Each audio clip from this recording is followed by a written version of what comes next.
झारखंड विधानसभा में दोनों पक्षों की तरफ से खूब हंगामा हुआ और नारेबाजी भी की गई। दोनों के मुद्दे अलग थे, लेकिन इसकी वजह से सदन की कार्यवाही स्थगित करनी पड़ी। विपक्ष ने रिम्स 2 के लिए जमीन अधिग्रहण और सूर्या हांसदा के एनकाउंटर का मामला उठाया, तो सत्ता पक्ष ने संविधान के 130वें संशोधन और बिहार में चल रहे एसआईआर को लेकर प्रदर्शन किया। दिनों के अवकाश के बाद झारखंड विधानसभा की कार्यवाही शुरू हुई तो राजनीतिक हलचल तेज रही। सत्ताधारी और विरोधी दोनों ही पक्षों के सदस्यों ने विधानसभा परिसर में प्रदर्शन किया।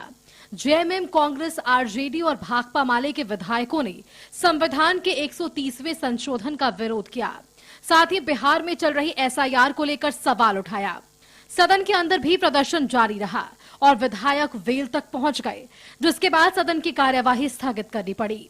के पीछे इनकी मंशा है कि चुनी हुई सरकार को अपदस्थ करना।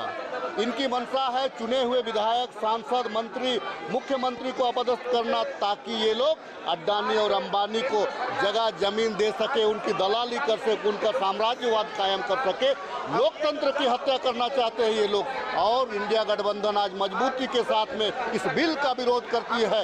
सदन में आज हैं, कल सड़क में भी रहेंगे। विपक्षी सदस्य भी तख्ती बैनर के साथ प्रदर्शन करते दिखे।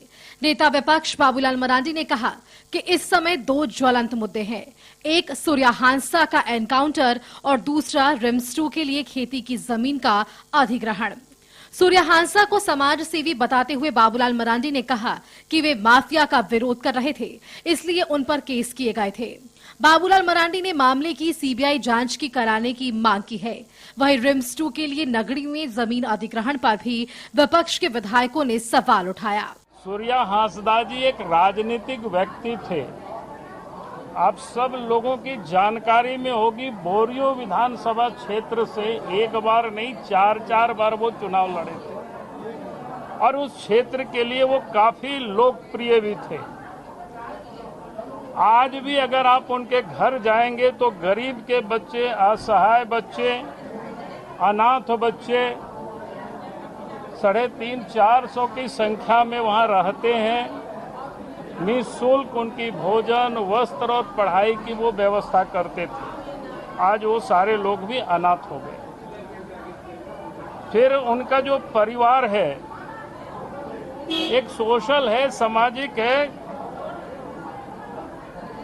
उस परिवार गांव के भी वो प्रधान है, एक नहीं बल्कि 2-2 गांव के। इस पे ये कांग्रेस ने ये कही कि 75 में ये 74-75 में ये लगाया था, ये क्या नाम है, इमरजेंसी हाउस अरेस्ट के नेताओं को करती थी।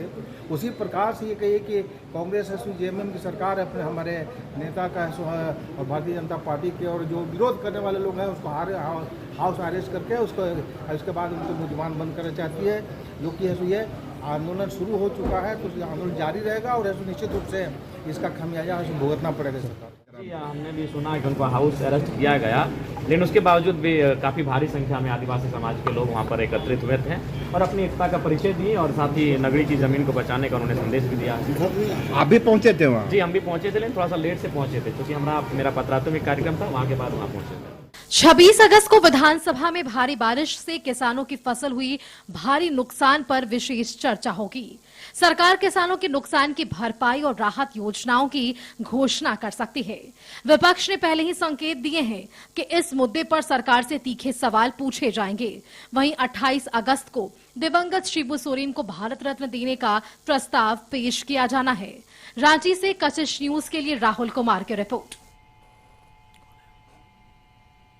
और चलिए इसी खबर पर अधिक जानकारी देने के लिए संवाददाता संदीप हमारे साथ जुड़ चुके हैं। संदीप, विधानसभा का जो सत्र है काफी हंगामेदार रहा और जो ज्वलंत मुद्दा रहा सूर्या हांसदा एनकाउंटर के मुद्दे को लेकर पक्ष और विपक्ष आपस में भिड़ते हुए नजर आए।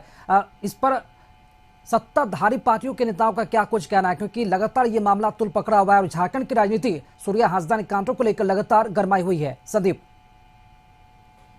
आज यदि सदन के दूसरे दिन की कार्रवाई की बात की जाए तो कहीं ना कहीं आज सत्ता पक्ष और विपक्ष दोनों ही सदन के अंदर और सदन के अंदर दोनों जगह विरोध करते हुए नजर आए। जहां विपक्ष सरकार को घेरने में लगी इस थी कि जो सूर्या हांसदा का एनकाउंटर जो मामला है सीबीआई जांच कराने को लेकर विरोध प्रदर्शन विपक्ष के विधायकों के द्वारा सदन के बाहर और सदन के अंदर किया गया। हालांकि उसके अलावे जो नगरी का जो प्रस्तावित निर्माण है उसको लेके भी कहीं न कहीं सवाल खड़े किए थे और अंततः 2 बार आज जो सदन की कार्रवाई है उसको स्पीकर ने स्थगित करना पड़ा उनको।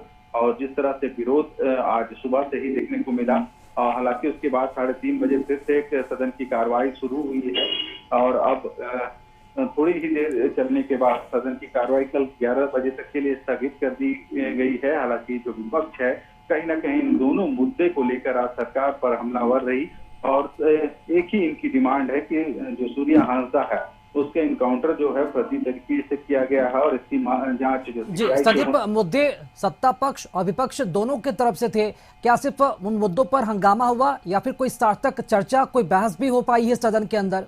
संदीप जी, यदि आज की सदन की कार्रवाई की बात करें तो कहीं न कहीं इन्हीं विरोध के वजह से आज सदन की जो कार्रवाई हुई विरोध के भेंट चढ़ा और थोड़ी देर सेकेंड पाली में कह सकते हैं सदन की कार्रवाई चली है। और जो वित्त मंत्री हैं राधा कृष्ण किशोर, उन्होंने जवाब देते हुए जरूर कहा कि यदि सीबीआई जांच की जो मांग की जा रही है विपक्ष के द्वारा तो केंद्र सरकार ही सीबीआई जांच की अनुमति देगी, तो बीजेपी क्यों नहीं सीबीआई जांच करा लेती है।